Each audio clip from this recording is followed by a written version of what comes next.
Bodybuilding is something that has been exploding in popularity over the past few years now. This is probably due to the addition of several new divisions over the past few years, such as men's physique, classic physique, bikini, and now wellness. Each year, you see these shows getting bigger and bigger, and it's quite common for most people to personally know of at least one person that competes. Stepping on stage might even be something that you've given some thought towards. Well, in this video, I'm going to go over the 10 questions that you're going to want to make sure to ask yourself before you decide to embark on your first competition prep. Hey everyone, Ali Siddiqui here, and welcome back to the channel. For anyone that's new here, first of all, welcome. I am a bodybuilder, personal trainer, and online coach. I help people looking to transform their bodies and minds by developing the habits and mindsets needed for success. If you're into that kind of thing, make sure to like the video and subscribe to get more. Now, let's jump right into the first question that you're going to want to make sure to ask yourself before getting started with your first prep. What exactly is your motivation to compete? Before deciding to fully invest yourself, really think about the reason behind wanting to step on stage. Competing is something that you're going to be putting an astronomical amount of money, time, and energy into without really getting much in return. Things may look glamorous on Instagram and social media, but there's a lot of things that go on behind the scenes that you're going to want to consider. So, over the past 4 years now, I've competed in 7 competitions, and I've coached many others into competing as well. I've experienced firsthand just how much bodybuilding can really help develop you as a person by teaching you things like goal setting and discipline, among many other things that all serve to help make you a better and stronger person. But this lifestyle is certainly one that's not suited for everyone. For many people, the benefits of competing just don't outweigh the negatives when it comes to social sacrifices, food restriction, and potential mental and physical health effects. You know, during your prep, you're going to get real used to situations like spending your Saturday nights on the Stairmaster, or at the grocery store picking up the chicken breast and asparagus that you're going to need for your last meal. You're going to be dealing with a lot of looks and comments from family and friends as you pull out your Tupperware at birthdays, weddings, funerals, and other social events. You're also going to be spending a lot of time alone. If this lifestyle is one that you don't genuinely enjoy, and you're not truly doing this for the journey, you're going to have an absolutely dreadful time getting through the process, and you most likely won't do well either. Number 2, how is your mental and emotional health? If you already deal with a negative relationship with food, self-esteem issues, or just a poor self-image in general, you need to realize that using contest prep as a way to escape your troubles will only make these issues a lot worse after the show. For some, setting a goal this big and accomplishing it can do wonders to build confidence and self-esteem. But there's a lot of people that use these competitions to mask body dysmorphia, eating disorders, anxiety, depression, obsessive compulsive disorders, you name it. My recommendation is to only go forward with starting your prep if you're in a positive frame of mind. There's no rush to compete, and your health should always come first. Number 3, what are your expectations?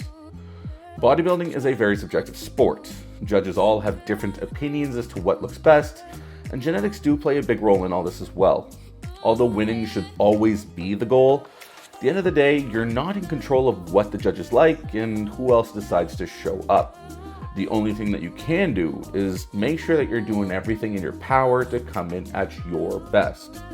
I always go into every show with the thinking that as long as I've given my 100% to the plan, that I've done my job and I can consider myself a winner. Number 4, what division are you looking to compete in? So, not too long ago, bodybuilding was the only route open to those looking to step on stage. Today, however, there are several different divisions to choose from. Each one is unique and has got its own flair, style, and culture surrounding it. My recommendation would be to go watch a local show in person, just so you can see which division really resonates with you. Just keep in mind that the preparation required for each division can often be a little different. Number 5, how will you balance your priorities? Competing will most likely put a large strain on your family, social life, work, and/or school. When you're getting ready for a show, it's easy for other things to just fall to the wayside. Make sure you think about what's most important to you in the long run and do your best to avoid the extreme tunnel vision that a lot of people experience when getting ready for their show. Question number 6. Are you prepared financially? Competitive bodybuilding is not cheap. You're going to want to figure out if you've got the budget and whether or not this is financially responsible for you. There's a ton of things that you're going to need to account for, including organization membership fees, show registration fees, your competition suit, tanning, hair and makeup, travel expenses, coaching fees. It all adds up pretty quick. And this is on top of the groceries, gym memberships, and supplements that you're probably already paying for. Question number 7. How will you choose the right coach? If doing well at your show is important to you, I would strongly urge that you get someone to guide you through the process. When I first got into competing, I didn't really even know that coaches were a thing. I had to pretty much scour the internet in an attempt to find whatever bits of information I could on training, nutrition, cardio, supplementation, and then pretty much had to experiment on myself to see what worked and what didn't. If I was aware that I could hire a professional to guide me through the entire process, I would have jumped at the opportunity.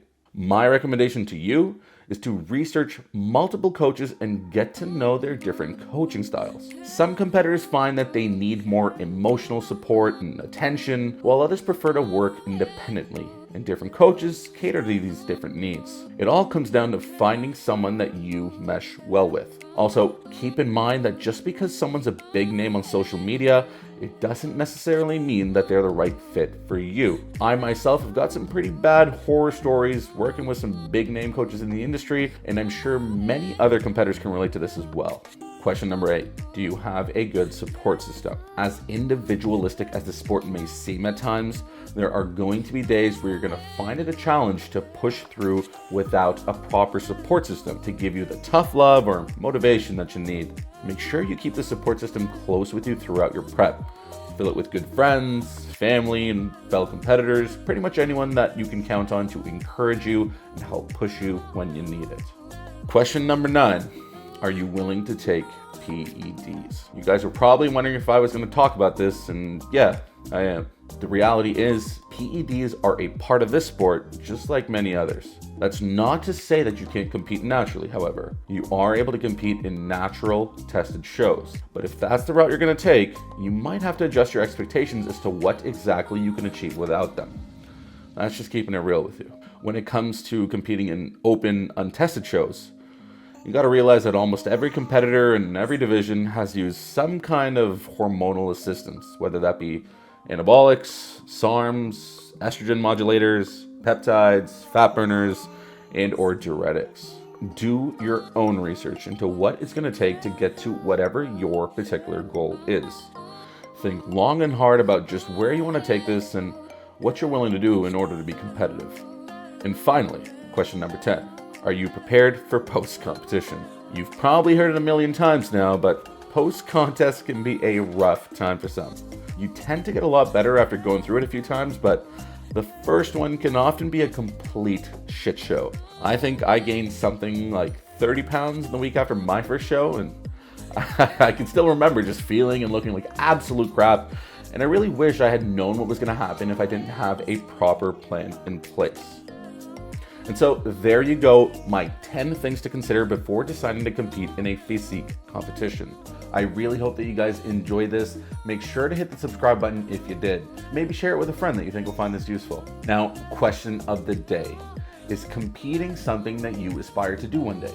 Leave a comment or send me a DM and let me know.